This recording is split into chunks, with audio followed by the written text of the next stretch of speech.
বাচ্চারা, আল বদরের বাচ্চারা এখনো কিন্তু ফজলুর রহমান জীবিত আছে। তোরার কাছে বেশ দেব না, এর আগে কিন্তু মৃত্যুবরণ করবো রাজাকারের বাচ্চারা।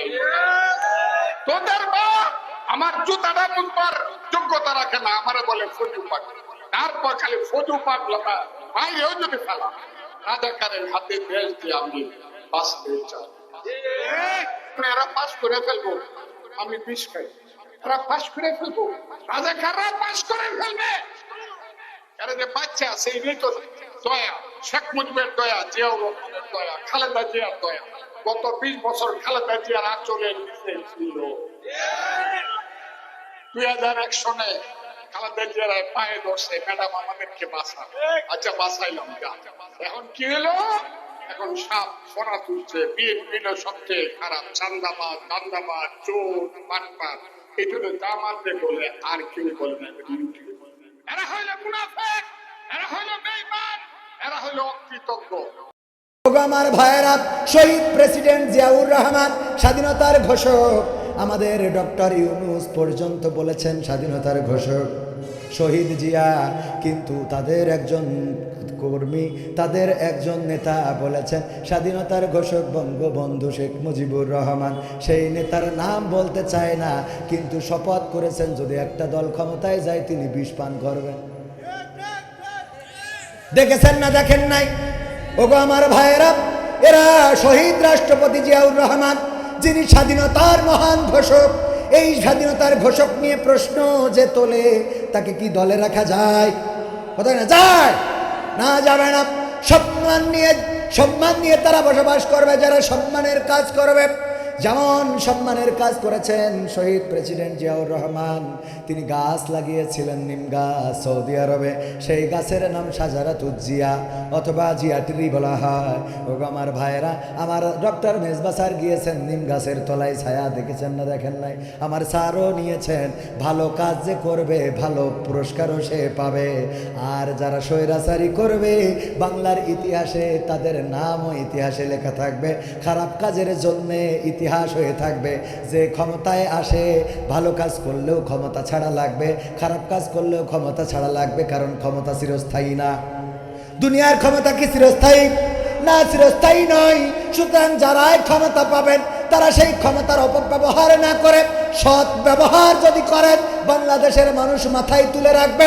আর যদি অপব্যবহার করেন, আপনি জামাত হন, হেফাজত হন, চরমনা হন, জুলাই আন্দোলনের হন, এনসিপির হন, বিএনপির হন, যেটার হন না কেন, বাংলার জমিনে থাকতে দেয়া হবে। থাকতে পেরেছে? আজ হোক কাল হোক এই জুলুমের অবসান ঘটবে। ওগো আমার ভাইরা, এই জন্যে ভালো কাজের সাথে সম্পৃক্ত রাখতে হবে। ধর্ম যা হয় হোক, কর্ম হোক ভালো, এরকম একটা কি কথা বলে না? জন্ম হোক যথাতথা, কর্ম হোক ভালো, দল হোক যথাতথা, কর্ম হোক ভালো, এরকম করা যায় না? কথা কয় না, এরকম করা যায় না, যায় না। আপনি যে দলের হন, আপনি ভালো কাজটা করেন, যে ভালো কাজের পরে মানুষ যেন আকৃষ্ট হতে পারে। করা যাবে না, যাবে না? আমরা ভালো কাজের সাথে সম্পৃক্ত রাখবো, সে যেই হই না কেন, যে অবস্থানে থাকি না কেন, সেই অবস্থান থেকে মানুষ যেন বলতে পারে যে না, উনি তো ভালো কথা বলেছেন, উনি তো ভালো কাজ করেন, উনি তো এই কাজ করেন, উনি ওটা করেন। এবং ভালো কাজ যারা করবে জনগণ তাদের পক্ষে আছে না নাই? যদি কেউ কোরআন মেনে চলে, যদি কেউ হাদিস মোতাবেক চলে, যদি কেউ আল্লাহর হুকুম মানে, রাসূলের অনুসরণ করে, বলেন লাভ আমার না লাভ তার? আপনারা যদি মসজিদে যান, এই অঞ্চলের মানুষ 5 ওয়াক্ত নামাজ যদি মসজিদে বা জামায়াত আদায় করেন, আমার লাভটা কি বলেন? আমি তো জিকরগাছার মানুষ, আমার লাভটা কি? আপনি নামাজ পড়লেন মানে আপনার জন্য পড়লেন, ঠিক না বেঠিক? আপনি কোরআন পড়লেন মানে আপনার জন্য পড়লেন, আপনি দান করলেন মানে আপনার জন্য করলেন। ওগো আমার ভাইয়েরা, আমি বলতে হয় কেন? আমার রব আমাকে একটু তাগিদ করে দিয়েছেন, ওয়ামান আহসানু কাওলাম মিম্মান দাআ ইলাল্লাহ ওয়া আমিলা সালিহান ওয়া ক্বালা ইন্নানি মিনাল মুসলিমিন। আমার রব বলেছেন তার কথার চেয়ে ভালো কথা আর কেউ বলে না, যে নিজে সৎ কাজ করে, নেক আমল করে, আর অপরকে এটা করার জন্য আহ্বান করে, আর মুখে ঘোষণা করে দেয় আমি একজন মুসলমান। কথাটা কার? কথাটা কার? আমার আল্লাহ বললেন কুনতুম খায়রা উম্মাতিন উখরিজাত লিন-নাস তা'মুরুনা বিল মা'রুফ ওয়া তানহাউনা আনিল মুনকার। ওগো আমার ভাইরা, আমার রব বলে দিলেন তোমাদেরকে সর্বোত্তম উম্মত হিসাবে এই পৃথিবীতে আমি প্রেরণ করেছি এই জন্য যে তোমরা সৎ কাজের আদেশ দেবে এবং অসৎ কাজে বাধা প্রদান করবে। যেহেতু আমার রব আমাকে তাগিদ করেছেন সেহেতু বলার দরকার আছে না নাই? শোনা না শোনা আপনার ব্যাপার, মানা না মানা আপনার ব্যাপার। আপনি মানলেন না, আপনি শুনলেন না, সেটা একান্ত আপনার ব্যাপার। আমরা বলি আল্লাহর জমিনে আল্লাহর দ্বীন কায়েম করতে হবে তথা কোরআন কায়েম করতে হবে। এই কোরআন কি আমার বাবার লেখা, আমার দাদার লেখা, আমার দলের লেখা, ডক্টর মেজবাউদ্দিনের লেখা? না, আমার সভাপতি সাহেবের লেখা নয়। এই কোরআন লিখেছেন কে? আমার রব দিয়েছেন। কোরআনের আইন চালাও, শান্তি আসবে। ওগো আমার ভাইরা, আমরা কোরআনের আইন এই সমাজে চালাতে চাই না, বরং কোরআনের আইনের বিকল্প আইন তৈরি করেছি। এটা যেন এমন, আমার রব হাত দিয়েছে ধরার জন্যে, পা দিয়েছে হাঁটার জন্যে, মাথা দিয়েছে চিন্তা করার জন্যে, মুখ দিয়েছে খাওয়ার জন্যে, নাক দিয়েছে গন্ধ শুকার জন্যে, চোখ দিয়েছে দেখার জন্যে। এখন যদি কেউ কোনো কিছু, একটা আপেল দিলেন, আঙুর দিলেন, অথবা কোনো কিছু দিলেন, সে শুকার জন্য যদি চোখের কাছে ধরে, আপনি কি বলবেন? পাগল। কি বলবেন? এ পাগল হয়ে গেছে। ঠিক না বেঠে? ও পাগল না হলে ফলটা ধরেছে কোথায়? চোখের পরে। চোখে ধরেছেন কেন? সুগন্ধ আছে না দুর্গন্ধ, তাই দেখতেছি। হ্যাঁ পাগল। সুগন্ধ দুর্গন্ধ দেখতে হলে কোথায় দেখতে হবে? এবার নাকের কাজটা চোখ দিয়ে করল, আর এটা চোখ দিয়ে দেখার কাজ। কোনো একটা ফল ভালো আছে কিনা, আম একটা গাছতলা থেকে পড়িয়েছে, ওই আমটা নিয়ে যদি কেউ বগলের নিচে দেয় আর বের করেন, দেয় আর বের করেন, বলেন যদি বলে এ করতেছো কেন? কয় বগলের কাছে দিচ্ছি দেখার জন্যে আমটা ভালো আছে না খারাপ আছে। কি বলবে? স্বাদ আছে কিনা এটা দেখার জন্য আমটা কাটলো, তারপরে কপালের উপরে এক পিস রেখে দিয়েছে। জিজ্ঞেস করলেন রেখেছো কেন? আমটা মিষ্টি নাটক দেখার জন্য কপালের পরে রাখিছি। আপনারা কি বলবে? কারণ আমার রব আপনি শুকতে যেন পারেন তার জন্য নাক দিয়েছেন, আপনি শুনতে যেন পারেন কান দিয়েছেন, দেখতে যেন পারেন চোখ দিয়েছেন, খাইতে যেন পারেন মুখ দিয়েছেন। আপনি একটা আপেল কেউ দিল খাওয়ার জন্যে, আপনি ধরি যদি পিছনে দিয়ে দেন, মানুষ কি বলবে? পাগলের জায়গায় বলবে বিয়াদব। কি বলবে না? বলবে না? বলবে বিয়াদব। দেখো কোথায় লাগাচ্ছে এটা। ওগো আমার ভাইয়েরা, যারা কোরআনের আইনের বিকল্প আইন তৈরি করেছে এবং এই আইন যারা কায়েম করতে চায়, তারা এই জাতীয় লোক। ওরা চোখ দিয়ে দেখতে চায় না, কান দিয়ে শুনতে চায় না, ওরা মাথা দিয়ে ভাবতে চায় না, ওরা হাত দিয়ে ধরতে চায় না, পা দিয়ে হাঁটতে চায় না, ওরা চায় মুখ দিয়ে না খেয়ে পাছা দিয়ে খাবে। কথা কয় না? আপনি যদি সত্যি আল্লাহর আইন খাওয়ার জায়গায় যদি মানতে পারেন, যদি দেখার জায়গায় মানতে পারেন, যদি ধরার জায়গায় মানতে পারেন, তাইলে আল্লাহ কোরআন দিলেন এই জমিনে কেমন করে বিচার ফাইসালা করা লাগবে, এইটা মানতে আপনার এত অসুবিধা কেন? কথা কয় না? এবার আর একটা জিনিস বুঝাই। ধরে নেন আমার ডক্টর মেজবা স্যার, উনি ডাক্তার না, উনি ডক্টর, কিন্তু ডাক্তার পিএইচডি করেছেন।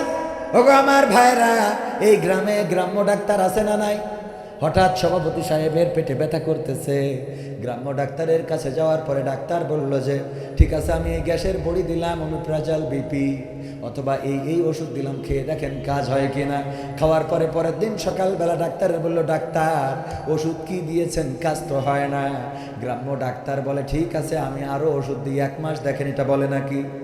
1 মাস দেখতে বলে? কি বলেন? যে সভাপতি সাহেব চেষ্টা করেছি, যেহেতু হয় নাই, বেশি দূর না, বাগারপাড়ায় একটু যান, যে ওই যে ডায়াগনস্টিক সেন্টার আছে সেখানে যে পরীক্ষা করায় দেখেন। ওখানে যাওয়ার পরে ডাক্তার যদি চেক টেক করে প্রেসক্রিপশন করে দেয়, ওষুধে যদি কাজ না হয় পরের সপ্তাহে যাইতে বলে। যাওয়ার পরে যদি বলেন দেখেন ওষুধ জাতি ছিলেন কাজ হয় নাই, উনি বলে দেন যেহেতু আমার প্রেসক্রিপশনে হলো না, আপনি চাইলে একটু যশোরে ইবনে সিনায় অমুক ডাক্তার আছে দেখা। বলে না? বলে না? যদি যশোরের ডাক্তারও না পারে, উনি বলেন ঢাকায় রেফার করেন, ঢাকায় নিয়ে যাও, ঢাকায় ঢাকার ডাক্তারও যদি না পারে পরামর্শ দেয়, আমাদের দেশের চিকিৎসা ব্যবস্থায় যেটা আছে সেটা চেষ্টা করলাম, কিন্তু যেহেতু হয় নাই, টাকা যদি থাকে একটু বাইরে নিয়ে যেয়ে দেখেন, বলে না। তার মানে গ্রাম্য ডাক্তার যদি না পারে তাইলে সে শহরের ডাক্তারের বলে, শহরের ডাক্তার না পারলে নগরের ডাক্তার বলে, নগরের ডাক্তার যদি না পারে রাজধানীর ডাক্তার বলে, রাজধানীর ডাক্তার যদি না পারে বিদেশের ডাক্তারকে সাজেস্ট করে। তার মানে একজন ডাক্তার বোঝে যে রুগী যদি বাঁচাতে হয় তাইলে আমি রুগীটারে ধরে রাখলে চলবে। এই দেশ স্বাধীনের পরে বঙ্গবন্ধু থেকে শুরু করে শেখ হাসিনা পর্যন্ত কত ডাক্তার দেখলাম, কত কবিরাজ দেখলাম, ইঞ্জিনিয়ার দেখলাম, কত প্রেসিডেন্ট দেখলাম, কত রাষ্ট্রপতি প্রধানমন্ত্রী দেখলাম। এই দেশে শান্তি দিতে চাইলো, সোনার বাংলাদেশ গড়ে দিতে চাইলো, সোনালী বাংলাদেশ, রূপালী বাংলাদেশ, দীপালী বাংলাদেশ, নতুন বাংলাদেশ, ডিজিটাল বাংলাদেশ স্টেজ ভেঙে দফারফা করে ফেললো। ও আমার ভাইয়েরা, বলেন দেখি শান্তি কি কেউ দিতে পেরেছে? যেহেতু পারে নাই, সুতরাং যারা এই দেশের চিকিৎসা করতে চায়, এই 54 বছরে যেহেতু পারেন নাই, এবার কি একটু চিন্তা করা যায় না? আমরা যেহেতু পারলাম না, তাইলে এইবার আমরা একটু রেফার করে দাড়িওয়ালা টুপিওয়ালাদের কাছে ছেড়ে দিই, ওরা একটু কোরআন দিয়ে চিকিৎসা করে দেখুক দেশ ভালো হয় কি না। দরকার আছে না নাই? সব দলেরই দেখা হলো, সব দলেরই দেখা হলো, কেমন করে চালাই দেশ। আগামীতে সাইজে দেখতে দাড়ি টুপির বাংলাদেশ, আগামীতে চাইছে দেখতে দাড়ি টুপির বাংলাদেশ, আগামীতে চাইছে দেখতে আল কোরআনের বাংলাদেশ। এমন নেতা চাইছে দেশে দুঃখ সবার বোঝে, গরিব দুঃখীর বাড়ি বাড়ি দুঃখ কষ্ট খোঁজে রে, দুঃখ কষ্ট খোঁজে। এমন নেতা চাইছে দেশে দুঃখ সবার বোঝে, গরিব দুঃখীর বাড়ি বাড়ি দুঃখ কষ্ট খোঁজে রে, দুঃখ কষ্ট খোঁজে। সব অধিকার ফিরিয়ে দিয়ে, সব অধিকার ফিরিয়ে দিয়ে আনবে দেশে খুশির লেশ, আনবে দেশে খুশির লেশ। আগামীতে চাইছে দেখতে দাড়ি টুপির বাংলাদেশ, আগামীতে চাইছে দেখতে আল কোরআনের বাংলাদেশ। ভ্রান্ত মতে বাতিল পথে শান্তি খোঁজে যারা, রবের ভাষায় চোখ থাকিতে অন্ধ বধির তারা রে, অন্ধ বধির তারা। ভ্রান্ত মতে বাতিল পথে শান্তি খোঁজে যারা, রবের ভাষায় চোখ থাকিতে অন্ধ বধির তারা রে, অন্ধ বধির তারা।